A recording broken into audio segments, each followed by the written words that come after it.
also ich habe verschiedene Verbindungen zur MDW. Eine ist, dass ich also in Wien geboren bin und auch in unmittelbarer Nähe vom Hauptgebäude gewohnt habe zu der Zeit. Und als ich mich entschieden habe, Musik zu studieren, war das einfach die erste Wahl, vor allem weil mein Instrument, der E-Bass, eigentlich nur da vertreten war als Universitätsstudium.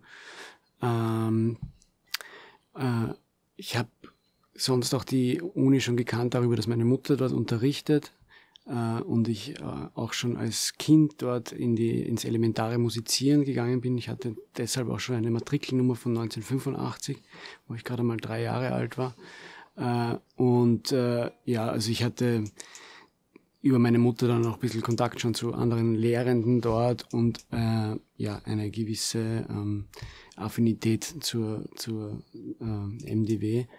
Und es war eigentlich eine klare Entscheidung, das als erstes zu probieren. Und ich muss sagen, die Aufnahmeprüfung war eigentlich und es war eigentlich mit Sicherheit die schwierigste Prüfung in meinem Leben, auf die ich mich auch am meisten vorbereiten musste und wirklich extrem nervös war, weil sie doch wirklich anspruchsvoll war. Und war sehr froh, dass ich es dann gleich beim ersten Mal geschafft habe und dann dort studieren konnte. Und dann war doch vieles wieder ganz anders, als ich es mir vorgestellt habe, aber im Endeffekt war ich dann doch froh, dass es geklappt hat und dass ich dann dort studieren konnte. Also ich habe schon einige Erinnerungen an die Studienzeit, vor allem irgendwie so das Ensemble beim Franz, wo wir uns eigentlich kennengelernt haben. Das war eigentlich immer super. Ja, eigentlich kennengelernt haben wir uns ja beim Klavier. Stimmt, ja, beim Klassenabend einmal. Pflichtfach Klavier war ja eigentlich ein nicht immer so einfaches Thema, weil man halt, wir sind beide keine Pianisten, sondern eher bei den Saiteninstrumenten und es war immer eher, wir haben immer eher Schwierigkeiten gehabt, dem Klavier noch die Aufmerksamkeit zu widmen, neben dem Hauptfach und neben dem ganzen anderen, neben Projekten, die man halt auch schon anfängt während dem Studium. Aber wir haben eine sehr tolle Klavierlehrerin gehabt und waren dann bei einem sehr gemütlichen Klassenabend und dort hat mich der Bernie damals gefragt, bei seiner Band, die es damals schon gab, die noch eine ganz andere Band war, mitzuspielen. Stimmt, genau, beim Klavier war das. Ich meine, so gute Erinnerungen, also es bleiben ja dann irgendwie nur die guten hängen. Also ich habe jetzt gar nicht so viel schlechte Erinnerungen. Ich meine, es war schon immer teilweise ein bisschen ein Druck, auch irgendwie so ein bisschen ein Leistungsdruck teilweise. Aber das ist irgendwie, das gerät dann so in Vergessenheit, so nach den Jahren irgendwie, das ist so unscharf. Die schlechten Erinnerungen sind sehr unscharf und die guten irgendwie waren schon immer ganz... Ja, ich erinnere mich einfach an viele Erlebnisse, wo man mit Kollegen oder mit Lehrern einfach neue Sachen entdeckt, also irgendwie so gemeinsam.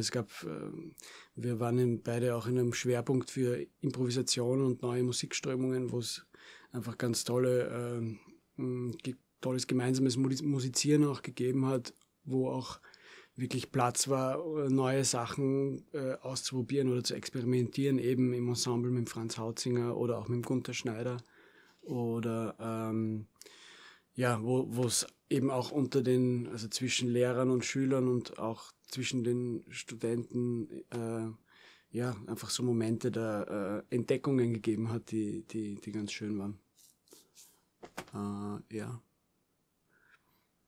Schön war auch die Abschlussprüfung, wie das dann vorbei war. Der schönste Moment eigentlich.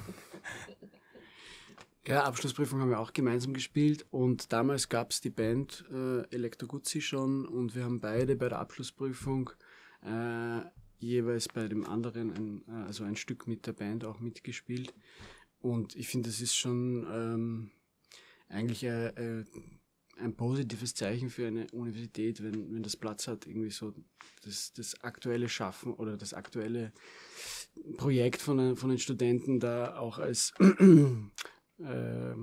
Teil von einer Abschlussprüfung zu akzeptieren, wo es es gibt sicher Universitäten, wo so quasi moderne oder halt, weiß ich nicht, weniger konventionelle Ansätze keinen Platz hätten.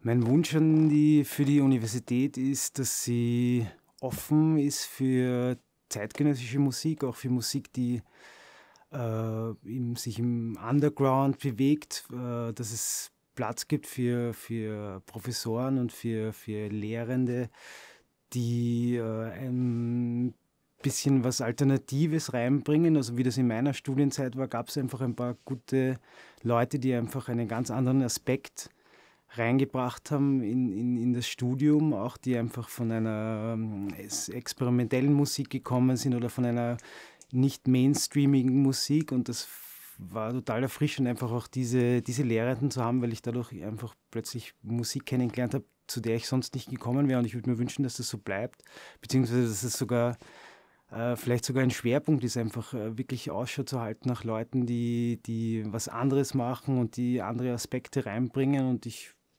glaube, das wäre gut für die Universität, wenn das so bleibt und weiter die Augen offen sind und für Musiker und Musikerinnen und für Musikstile, die einfach jetzt nicht so bekannt sind oder die einfach neu sind oder einfach zeitgenössisch sind. Also das Augenmerk wirklich auf der zeitgenössischen Musik auch ist. Das finde ich halt persönlich sehr wichtig, weil wir haben sehr viel gelernt über Jazz und über was weiß ich alles. Das ist alles auch total wichtig, aber ich fand es auch echt einfach erfrischend und gut, einfach diese Einflüsse zu haben, andere Einflüsse. Also quasi einfach, dass die Universität einfach offen bleibt für alles Mögliche, würde ich mir wünschen. Das ist, glaube ich, auch das Wichtigste eigentlich für die Universität.